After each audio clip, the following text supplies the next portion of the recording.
एक नंबर तुम्हें याद रखना है, 24,300। पिछले 15 दिन में निफ्टी ने इस लेवल पे 5 बार अटेम्प्ट किया और पांचों बार रिजेक्ट हो गया।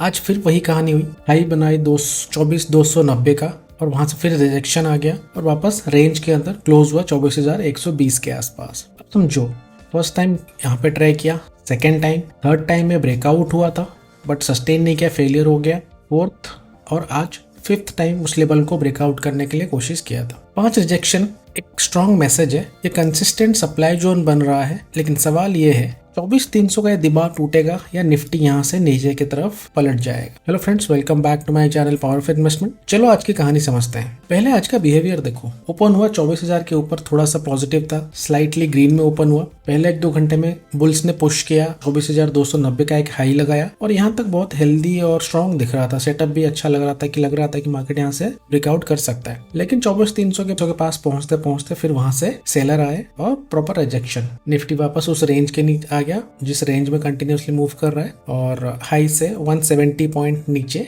क्लोज हुआ। लोअर रेंज यहाँ पे स्ट्रेंथ तो मिल रहा है, बायर्स एक्यूमुलेट हो रहे हैं, प्राइस ऊपर तो जा रहा है, बट जैसे ही ऊपर के लेवल पे पहुंच रहा है वहां से ये सप्लाई जोन की तरह एक्ट कर रहा है और वहां से सेलर्स एग्रेसिवली एक्टिवेट हो रहे हैं और प्राइस रिजेक्ट हो रहा है। तो ये मल्टीपल टाइम्स हो चुका है, अब फिर से उसी रेंज के बीचों बीच कहीं पे क्लोज हुआ है। यहाँ से थोड़ा ध्यान से सुनना, मैक्रो फैक्टर्स जो है कल के वीडियो मैंने डिटेल्स में बताया था। क्रूड ऑयल और यूएस डॉलर दोनों ही ट्रेंडिंग मूव में है, अपने प्रीवियस हाई से ऊपर की तरफ मूव कर रहे हैं, नया हाई क्रिएट कर रहे हैं और ये दोनों ही इंडिया स्पेसिफिक हेडविंड्स है जो कि इंपोर्ट बिल्स का प्रेशर बढ़ा रहा है और एफआईआई का आउटफ्लो का रिस्क भी बढ़ा रहा है। और यही रीजन है कि निफ्टी 24,300 को क्रॉस नहीं कर पा रही। इवन इफ हमें नीचे के लेवल से बाइंग मिल रही है, बुल्स स्ट्रांगली डिफेंड कर रहे हैं इस लेवल को, बट 24,300 को ब्रेकआउट नहीं कर पा रहे और जब भी ब्रेकआउट किया तो सस्टेन नहीं कर रहा है। अगर कल की वीडियो नहीं देखी है तो डिस्क्रिप्शन लिंक में जाके जरूर देखना। एक बात क्लियर करना चाहूंगा, मेरा व्यू जो है मीडियम टू लॉन्ग टर्म मेरा व्यू अभी भी बुलिश है, बट इमीडिएट शॉर्ट टर्म में थोड़ा सा रेंज बाउंड या फिर थोड़ा सा नेगेटिव बायस में देख रहा हूँ। अगर आप ये वीकली चार्ट देखोगे, कंटिन्यूसली 3 वीक का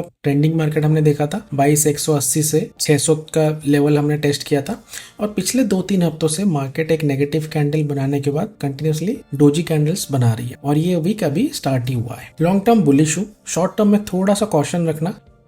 सेम रेंज की कहानी है जो हम पिछले कुछ दिनों से डिस्कशन कर रहे हैं कि 23,900 या 24,300, इस रेंज को जब तक मार्केट डेली बेसिस में क्लोज नहीं करता हमें थोड़ा ट्रेंडिंग मार्केट देखने को नहीं मिलेगा। ऑलमोस्ट 15 डेज हो गए हैं ये रेंज इंटैक्ट है और 23,900 मल्टीपल टाइम टेस्ट हो चुका है, 24,300 भी मल्टीपल टाइम टेस्ट हो चुका है और दोनों बाउंड्रीज अभी सपोर्ट और रेजिस्टेंस की तरह काम कर रहे हैं। लेकिन कोई भी सपोर्ट, कोई भी रेजिस्टेंस जब मल्टीपल टाइम टेस्ट हो जाता है तो वो उतना स्ट्रॉन्ग नहीं रहता। तो मोस्ट लाइकली कमिंग डेज में नेक्स्ट फ्यू ट्रेडिंग सेशन में हमें एक ट्रेंडिंग मार्केट देखने को मिल सकता है। कल वीकली एक्सपायरी है, पॉसिबिलिटी है कि कल एक ट्रेंडिंग मार्केट देखने को मिल जाए। अगर कल भी हमें साइडवेज मार्केट देखने को मिलता है देन वेडनेसडे के लिए प्रोबेबिलिटी बहुत बढ़ जाएगा कि एक ट्रेंडिंग मूव ईदर साइड में आ सकता है। लेकिन अभी का जो मोमेंटम है और जो मैक्रो का जो कॉन्टेक्स्ट है थोड़ा नेगेटिव सिनेरियो बना रहा है। Both crude oil and USD INR का जो प्राइसेस है ये दोनों ही हेडविंड्स हैं जो नेगेटिवली इंपैक्ट कर सकती हैं इंडियन मार्केट को। तो इस रीजन से थोड़ा सा मैं बायस्ड नेगेटिव साइड हूँ for immediate short term,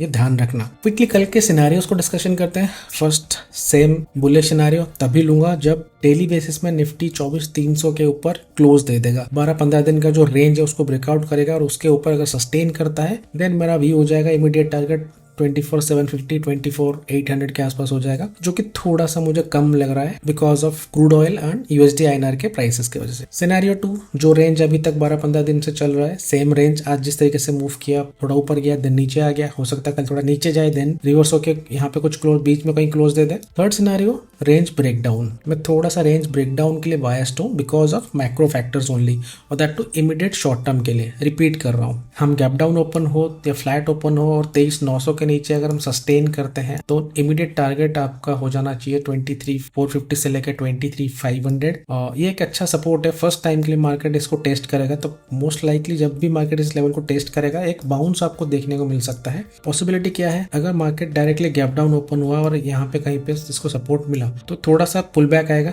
then continue कर सकता है अगर इसको और नीचे जाना है। बट अगर फ्लैट ओपन होके सेल ऑफ आता है तो मोस्ट लाइकली यहाँ पे सपोर्ट मिल सकता है। इवन वो सपोर्ट होल्ड करेगा नहीं होल्ड करेगा हमें नहीं पता, एक छोटा सा पुल बैक यहाँ से आपको देखने को मिल सकता है। अगर मार्केट को कंटिन्यू करना होगा देन क्लोजिंग यहाँ पे दिया है मार्केट ट्रैवल करेगा, थोड़ा सा पुल बैक देगा, देन नीचे की तरफ कंटिन्यू कर सकता है। यहाँ पे जो सपोर्ट है, गैप भी पेंडिंग है, तो ये गैप भी फिल करने के लिए आ सकता है और 23,000 साइकोलॉजिकल लेवल भी होगा। अगर मार्केट कंटिन्यूएशन में मूव करता है तो ये आपका सेकंड टारगेट हो जाना चाहिए। और अगर मार्केट कंटिन्यूएशन में 23,000 लेवल तक भी ट्रैवल करता है, देन ये लेवल्स को मैं यूज करूंगा as a buying opportunity for long term. मैं और नेगेटिव नहीं देखूंगा, मार्केट भले ही यहाँ से और नीचे ट्रैवल करे, I will wait for a positive closing या कोई ऐसा सेंटिमेंट जिसमें मुझे कुछ पॉजिटिव साइन देखे जहां से मार्केट रिवर्स हो सकता है, और वहां से फिर मैं बाइंग के लिए प्लान करूंगा। कुछ स्टॉक्स जो मैं लॉन्ग टर्म के लिए लॉन्ग टर्म पोर्टफोलियो के लिए बाय करना चाहता हूं, मैं उनको प्रॉब्ली मेरे लेवल्स पे होंगे तो मैं उनको ऐड करना पसंद करूंगा, ना ही इस लेवल पे मैं और फर्दर सेलिंग का प्लान नहीं करूंगा, क्योंकि ऑलरेडी बहुत सारे इंडिकेटर्स ओवरसोल्ड कंडीशन में है। और उस कंडीशन में मार्केट फिर से